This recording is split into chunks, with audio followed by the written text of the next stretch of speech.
할렐루야, 아멘. 할렐루야, 아멘. 네. 예배의 자리를 그리고 말씀의 자리를 사모하셔서 이 자리에 나오신 우리 모든 성도님들을 주님의 이름으로 축복합니다.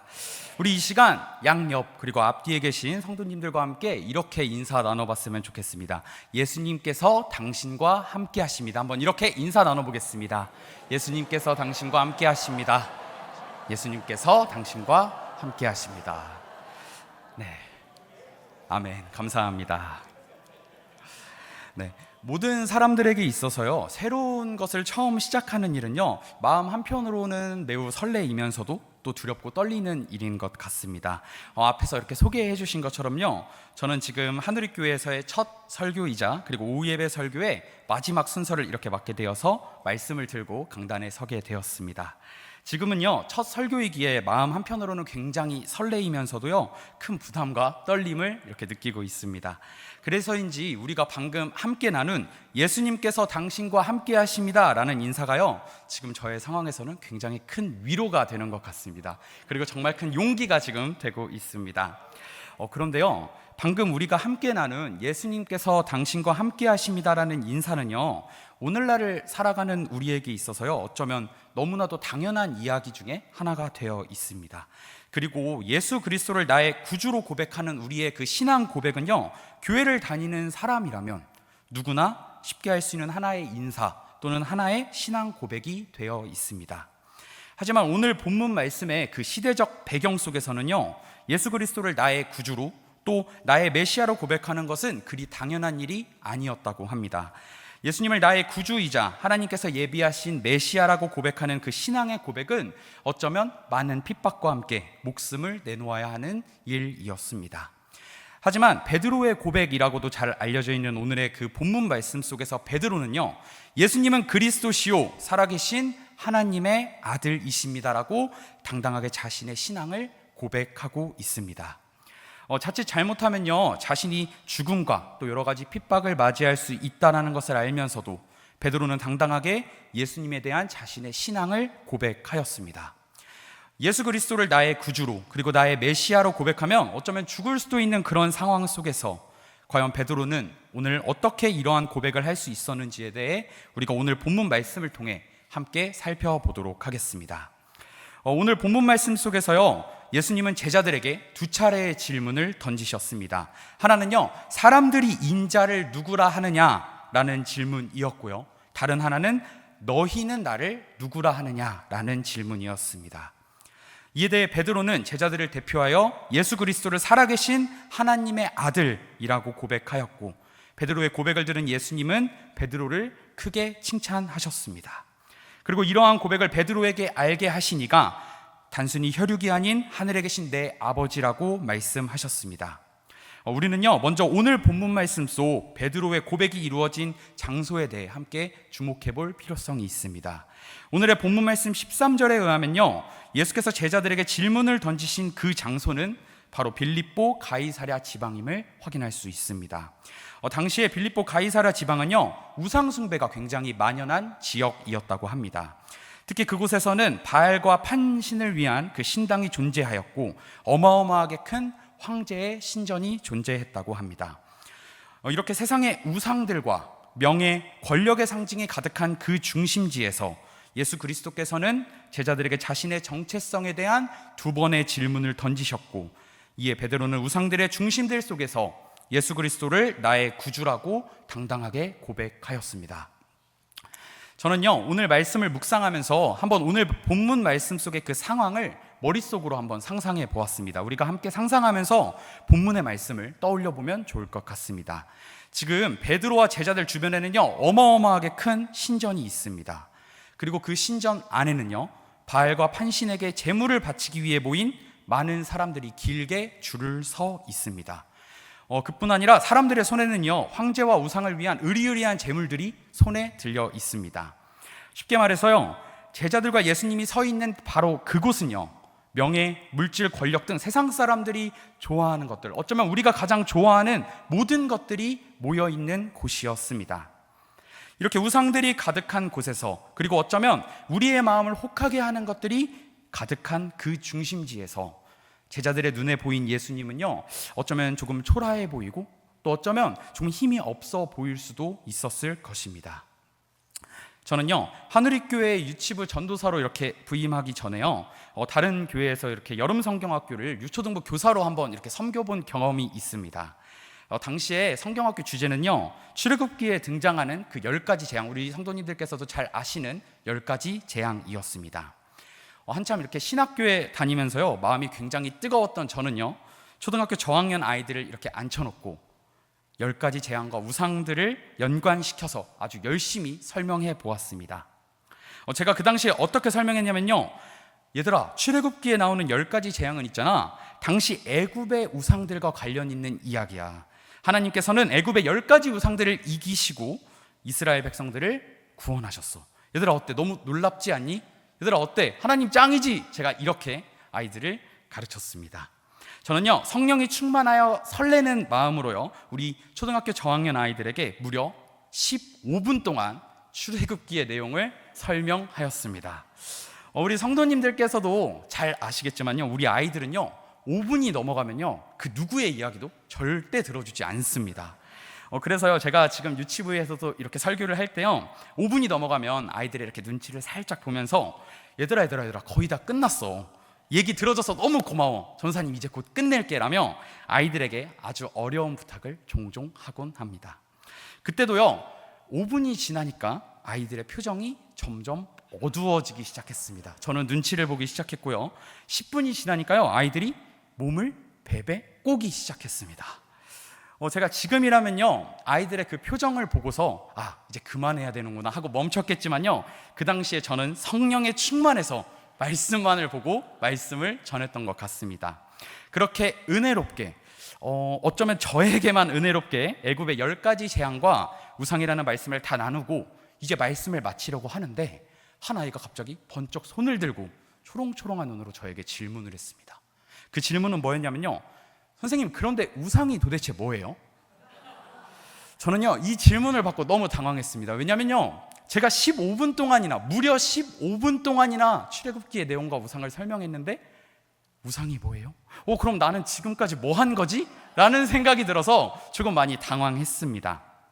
하지만 저를 정말 당황시킨 이유는요, 제가 지금까지 스스로에게 그럼 나에게 있어서 우상이란 무엇인가 라는 질문을 해본 적이 없었기 때문입니다. 정말 아이들에게 순수하고 막힘없는 질문들은요, 가끔 교사들과 전도사를 당황시킬 수 있는 능력이 있는 것 같습니다. 저는요, 이렇게 저렇게 설명을 잘 해서 그 상황을 넘길 수는 있었지만, 한번 집에 와서 과연 나에게 있어서 우상이란 무엇인가 라는 깊은 고민을 해보았습니다. 그리고 그 고민의 결과, 우상은요, 예수님보다 좋아하는 모든 것들이다라는 결론을 내릴 수 있었습니다. 여러분, 우상은요, 우리가 생각하는 것처럼요 그리 거창한 것이 아니었습니다. 그리고 우리의 생각처럼 우리와 멀리 떨어져 있는 것도 결코 아니었습니다. 그리고 오늘 말씀에 등장하는 것처럼 신전에 가서 화려한 제물을 들고 신들에게 바치며 그들을 예배하는 것만이 우상 숭배가 결코 아니었습니다. 우상은요, 바로 우리가 살아가면서 예수님보다 더 좋아하고 예수님보다 더 바라보고 예수님보다 더 따르는 모든 것들이 우상이었습니다. 따라서 오늘의 본문 말씀을 한번 우리가 생각해 보면요, 오늘의 본문 말씀은 단순히 베드로가 예수님을 자신의 메시아이자 구주로 고백하였고, 예수님은 이러한 고백을 칭찬하신 단순한 사건이 아닙니다.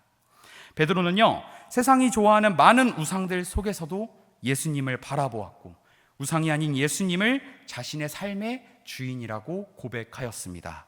그렇게 예수님은요, 베드로의 고백을 기뻐하시고 그를 칭찬하신 사건입니다. 오늘 베드로가 놓인 상황은요, 마치 우리의 삶과 굉장히 유사하다라는 생각이 듭니다. 흔히 우리가 살아가는 사회와 현대 기독교의 신앙을 마치 구약 성서에 등장하는 사사시대와 유사하다고들 많이 이야기합니다. 우리 함께 사사기 21장 25절의 말씀을 함께 읽어보도록 하겠습니다. 시작. 그때에 이스라엘의 왕이 없으므로 사람이 각기 자기의 소견에 옳은 대로 행하였더라. 아멘. 사사기에서는 사사시대를 어떻게 묘사하고 있습니까? 왕이 없으므로 사람이 각기 자기의 소견에 옳은 대로 행하였다라고 묘사하고 있습니다. 즉 일정한 기준도, 그리고 개인의 삶의 주인이, 또 개인의 삶의 왕이 누구인지도 모른 채 살아갔다라는 것입니다. 여러분 어떻습니까? 오늘날도 사사시대와 그리 다르지 않습니다. 사람들은요, 자신의 삶의 왕이, 또 자신의 삶이 주인이 누구인지도 모르고 자기 자신이 주인이 되어 살아가고 있습니다. 그렇게 자신의 생각과 가치관과 감정과 경험이 기준이 되어 자신의 입맛에 맞는 대로 행하며 살아가고 있습니다. 이렇게 일정한 기준이 없이 스스로가 주인된 삶은요, 수많은 우상들을 만들어내는 결과를 초래하였습니다. 그렇게 지금 세상에는요, 찬양보다 더 즐거워 보이는 것들이 많이 생겨났습니다. 그리고 자신의 생각이 하나님의 말씀보다 더 크고 더 위대한 기준이 되어 버렸습니다. 심지어 교회 안에서는요, 자신의 생각과 감정과 마음과 경험이 우상이 되어 하나님의 예리하신 말씀을 통해 우리 스스로의 마음을 정돈하고 돌아보기보다는 하나님의 그 말씀을 가지고 다른 사람의 삶을 정죄하고 다른 사람의 신앙을 판단하며 비판하는 모습을 보일 때가 굉장히 많습니다. 이렇게 수많은 우상들 사이에서 예수님은 우리에게 이렇게 말씀하고 계시는 것 같습니다. 너의 시선이 지금 어디를 향하고 있느냐? 너의 시선이 지금 어디를 바라보고 있느냐? 사랑하는 성도 여러분, 우리는요, 오늘 말씀 속 베드로와 같이 우상들 속에서 예수님을 바라보아야 합니다. 우리의 시선을 예수님께로 고정해야 합니다. 그리고 우리 삶의 주인을 예수 그리스도로 인정하는 삶을 살아가야 합니다. 더 나아가 하나님의 말씀이 기준된 삶을 살아가기 위해 우리는 더욱 노력해야 합니다. 비록 수많은 우상들의 유혹들이 존재하였지만 예수님만을 바라본 베드로처럼 우리도 삶 속에 다양한 우상들을 내려놓고 예수님을 바라볼 수 있어야 합니다. 만약 아직까지 자신의 감정과 생각이 주인된 삶을 살아가고 있다면 우리는 하루빨리 결단하여 삶의 주인을 예수님으로 고백하고 나의 삶의 주도권을 예수님께 드려야 합니다. 우리가 예수님을 삶의 주인으로 고백하며 예수님께 우리의 시선을 올려드릴 때 예수님께서는 거센 파도와 폭풍 속에서도 우리와 함께 하시며 우리를 인도하여 주실 줄 믿습니다. 또 우리가 오늘 본문 말씀 속에서 주목해야 할 내용은요, 예수님께서 제자들에게 던지신 두 번의 질문입니다. 예수님께서 하신 두 번의 질문은요, 언뜻 보면 비슷해 보이지만 그 형태에 있어서 약간의 차이가 존재합니다. 우리 함께 오늘 본문 말씀 13절에서 15절의 말씀을 한 목소리로 읽어보도록 하겠습니다. 시작. 예수께서 빌립보 가이사랴 지방에 이르러 제자들에게 물어 이르시되 사람들이 인자를 누구라 하느냐? 이르되 더러는 세례 요한, 더러는 엘리야, 어떤 이는 예레미야나 선지자 중에 하나라 하나이다. 이르시되 너희는 나를 누구라 하느냐? 아멘. 예수님은요, 스스로를 인자라고 칭하시며 첫 번째 질문을 제자들에게 던지셨습니다.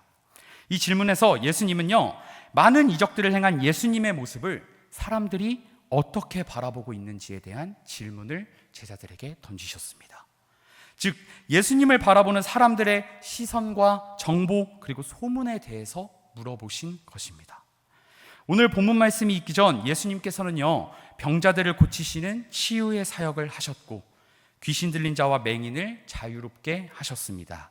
그리고 인간이 결코 뛰어넘을 수 없는 지혜로 사람들에게 하나님의 나라는 무엇인지에 대해 가르치셨습니다. 그렇게 예수님이 행하신 많은 이적과 가르침만을 잠깐 보고 또 예수님에 대해서 소문으로만 들었던 세상 사람들은 오늘의 말씀 속에서 뭐라고 답했습니까? 예수님이 세례 요한이다. 또 예수님은 엘리야이다. 또 누군가는 예수님이 예레미야나 선지자 중에 하나일 뿐이다라는 결론을 내렸습니다.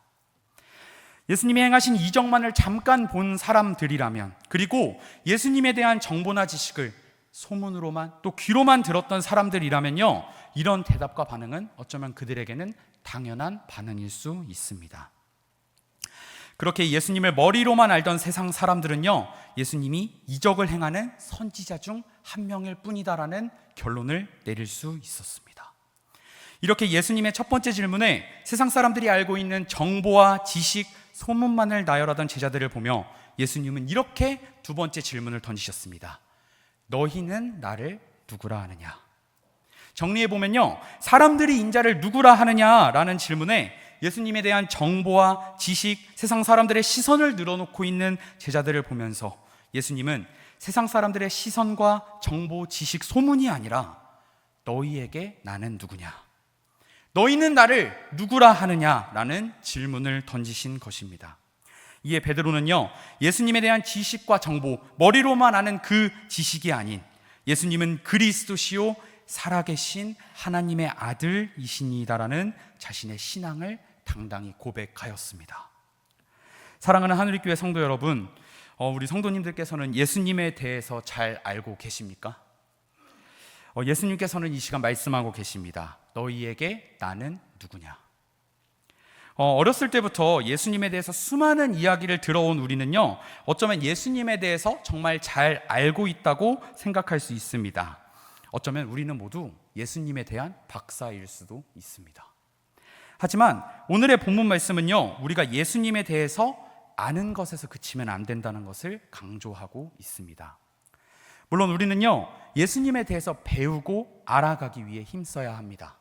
하지만 우리는요, 예수님을 아는 것을 넘어 예수님을 직접 만나고 뜨겁게 사랑해야 합니다. 저는 오늘 본문 말씀을요, 깊이 묵상하면서 어떻게 베드로가 이런 고백을 할 수 있었을까? 어떻게 우상과 유혹이 가득한 그 중심지에서 이러한 자신의 신앙을 고백할 수 있었는지에 대해 생각해 보았습니다. 먼저 베드로는요, 예수님을 만났습니다. 그리고 예수님과 베드로는 동행하는 삶을 살았습니다. 그리고 무엇보다도 베드로는요, 예수님을 진심으로 사랑했기 때문에 이러한 고백을 할 수 있었습니다. 저는요, 오늘 말씀 속에 예수님을 향한 베드로의 그 뜨거운 고백과 사랑을 묵상하면서요, 저의 첫사랑을 조금 떠올릴 수 있었습니다. 네, 좀 분위기가 무거운 것 같아서 저의 첫사랑 이야기를 아주 짧게 진행해 보도록 하겠습니다. 폭삭 속았수다보다 더 달달한 저의 첫사랑을 잠시 한번 설명해 보도록 하겠습니다. 우리는요, 남녀노소 이렇게 삶을 살아가다 보면요, 누구나 한 번쯤은 그 첫사랑을 경험하기 마련인 것 같습니다. 우리 성도님들께서도 분명 기억에 남는 그 첫사랑이 존재하실 것 같아요. 그래서 저의 첫사랑을 잠시 얘기해 드리면요, 처음에는요, 그 아이에 대해서 궁금했습니다. 단순히 궁금증으로 이렇게 시작을 하는 것 같습니다. 그래서 단순히 그 아이가 무엇을 좋아하는지, 그리고 요즘 그 친구의 관심사는 무엇인지, 그리고 그 친구는 과연 어떤 스타일의 사람을 좋아하는지에 대해서 궁금해지기 시작했습니다. 그래서 저는 어떻게 했냐면요, 그 친구의 주변 사람들에게 이렇게 가서 그 친구에 대해서 살짝 물어보기도 하고요, 제가 멀리서 그 친구를 이렇게 세심히 바라봤다가 이 친구가 무엇을 좋아하는지를 이렇게 알아보기도 했습니다. 그런데요, 사람의 마음이라는 게 되게 신기하게, 또 사랑이라는 게 되게 신기하게요, 그 아이에 대해서 점점 알게 되면 알게 될수록 어떻게 됩니까? 그 마음이 점점 더 커지기 시작합니다. 그 아이에 대한 사랑이 점점 더 커지기 시작했습니다. 그래서요, 그 아이가 좋아하는 것들, 또 그 아이의 관심사에 대한 정보와 지식을 얻게 되면요, 이제는 단순히 그 아이에 대해서 아는 것을 넘어 어떻게 하고 싶습니까? 그 아이와 함께 시간을 보내보고 싶습니다. 그리고 어쩌면 그 아이가 좋아하는 거를 내가 한번 해주면 어떨까? 그 아이가 좋아하는 걸 내가 한번 해주면 되게 좋을 것 같은데 라는 생각이 들기 시작합니다. 그래서 저는 어떤 노력을 해봤냐면요, 그 친구가 좋아하는 음악이 뭔지를 몰래 이렇게 알아보았다가 관심 없는 척 그 친구가 있을 때 살짝 음악을 한번 틀어봤습니다. 그리고요, 그 친구랑 이렇게 잠깐이라도 한번 시간을 보내보고 싶어서 지금 생각해보면 말도 안 되는 여러 가지 핑계를 대면서 그 친구에게 찾아가기도 하고 그 친구의 주변을 맴돌기도 했던 것 같습니다. 심지어 저는 어떻게까지 해봤냐면요, 그 친구가 좋아하는 옷 스타일을 이렇게 알아봤다가 일부러 관심 없는 척하면서 그 친구가 이렇게 지나갈 때 일부러 그 옷을 한번 입어보기도 했던 그런 경험이 생각납니다. 이후에는요, 그 아이와 함께 동행하고 싶고 평생을 이 아이와 함께 하고 싶다라는 생각을 혼자서 해본 것 같습니다. 그래서인지 우리가 알고 있는 유명한 영화가 있죠, 완득이라는 영화 속에서요, 주인공은요, 자신이 좋아하는 사람에게 이런 시를 써 주었습니다. 제가 한번 감성적으로 그 시를 읽어드리도록 하겠습니다. 요즘은 내가 보는 게 다 너랑 닮았다. 구름도 닮았고 꽃도 닮았고 달도 닮았다. 오늘 구름은 쭉 찢어진 게 너의 웃는 모습을 닮아서 나의 입이 쭉 찢어지게 웃었다. 어떻게 잘 읽었나요? 네, 감사합니다. 대부분의 사람들이 그런 것처럼요, 저는 지금 안타깝게도 첫사랑에 성공하지는 못했습니다. 네, 아쉽습니다. 하지만 이렇게 사랑에 빠지게 되면요, 단순히 그 사람에 대해서 아는 것에서 그치지 않고 그 사람과 함께 시간을 보내고 싶기도 하고, 그 사람이 마치 내가 바라보는 세상의 전부인 것처럼 느껴지기도 합니다. 그런 경험을 한번 해보았습니다. 다시 오늘 본문 말씀으로 돌아와서요, 오늘 말씀 속에서 베드로는요, 예수님을 진정으로 사랑했습니다. 그렇게 예수님에 대해서 단순히 아는 것을 넘어서 예수님과 함께 동행하는 삶을 살았고, 예수님의 질문에 자신의 신앙을 고백할 수 있었던 것입니다. 심지어 베드로는요, 예수님의 눈으로 세상을 바라볼 수 있었습니다. 사랑하는 성도 여러분, 지금 무엇을 사랑하고 계십니까? 말씀 속 세상 사람들과 같이 우상을 사랑하고 계시지는 않으십니까? 우리는요, 말씀 속에 등장하는 베드로와 같이 예수님을 사랑해야 합니다. 아니, 우리는 예수님만을 사랑할 수 있는 삶을 살아가야 합니다. 그렇다면 우리가 예수님을 바라보며 예수님만을 사랑하는 삶을 살아가기 위해 우리는 어떻게 해야 할까요? 먼저 우리는요, 예수님에 대해서 알아가기 위해 노력해야 합니다. 앞서 나눈 저의 첫사랑 이야기에서 우리가 진정으로 그 사람을 사랑한다면 어떻게 했습니까? 그 사람에 대해서 더 알기 위해 노력한다는 것을 우리는 기억하실 것입니다. 그렇게 예수님을 진정으로 사랑하는 우리는요, 예수님이 좋아하시는 것이 무엇인지를 분별하여 알고 기억하며 그렇게 살아가야 합니다. 내가 좋아하는 것이 아니라, 나의 마음이 이끄는 것이 아니라 예수님이 좋아하시는 것이 무엇인지를 끊임없이 생각하고 기도하며 고민해야 합니다.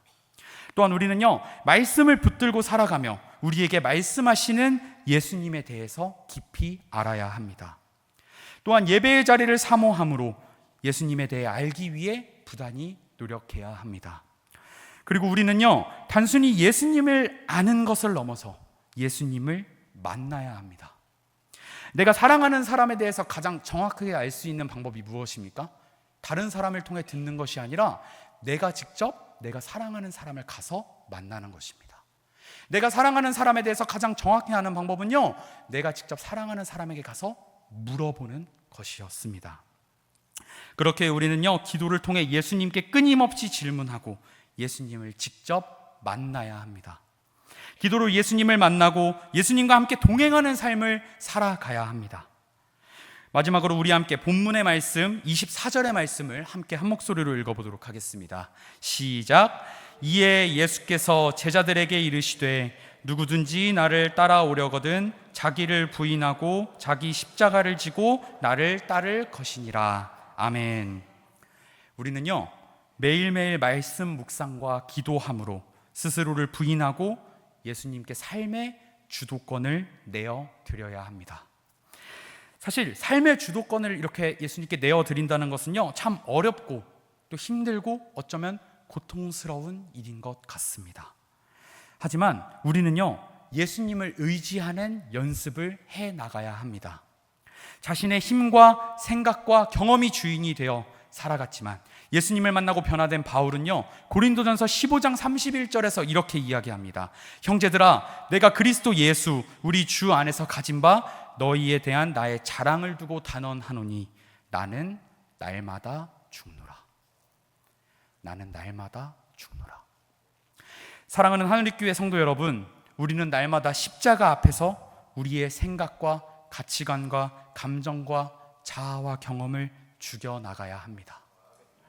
우리는 죽고 우리의 마음속에 예수님에 대한 사랑이 가득할 때 우리는 예수님과 동행하는 삶을 살아갈 수 있습니다. 이제 말씀을 맺도록 하겠습니다. 여러분, 우리의 삶을 돌아볼 때요, 우리는요, 너무나도 많은 우상들을 직면하며 살아갑니다. 우리의 삶을 돌아볼 때요, 우리는 조금만 둘러보아도 우리의 삶 속에 우상들이 너무나도 많습니다. 그 우상들은요, 우리의 안에 있을 수도 있고 우리의 가족이 될 수도 있고 우리의 주변 사람들 또는 세상의 물질과 명예가 우리의 우상이 될 때가 있습니다. 때로는요, 우리가 직면한 시험과 또 세상의 우상들이요, 우리의 신앙을 압도해서 우리는 포기하고 낭망하며 좌절할 때가 너무나도 많습니다. 마치 예수님과 제자들 앞에 있던 그 신전과 사람들 손에 들려있는 으리으리한 재물들이요, 제자들을 압도하고 제자들의 마음을 누르는 것과 마찬가지입니다. 하지만 우리는요, 오늘 말씀 속 베드로의 고백을 기억해야 합니다. 우리는 예수님을 알기 위해 힘쓰는 것을 넘어 예수님을 만나고 예수님과 동행함으로 우상들 앞에서 당당히 예수님을 나의 구주요 메시아라고 고백했던 베드로의 고백을 기억하며 살아가야 합니다. 베드로가 예수님을 나의 구주요 메시아라고 고백하였을 때 예수님께서는 기뻐하시며 베드로를 칭찬하셨습니다. 또한 베드로의 고백이라는 그 굳건한 반석 위에 교회를 세우셨고 베드로를 축복하셨습니다. 사랑하는 하늘교회 성도 여러분, 우리도 삶 속에서 메시아의 신 예수 그리스도만을 바라보며 삶의 주도권을 예수님께로 올려드리는 연습을 해나가야 합니다. 또한 예수님과의 첫사랑을 기억하며 또 예수님과의 첫사랑을 회복해 나가야 합니다. 그리고 사도 바울과 같이 매일매일 자신을 부인하며 자신의 십자가를 지고 신앙의 끝에 예수님께 잘했다 칭찬받는 우리 모든 하늘교회 성도님들이 되시길 주님의 이름으로 축복합니다.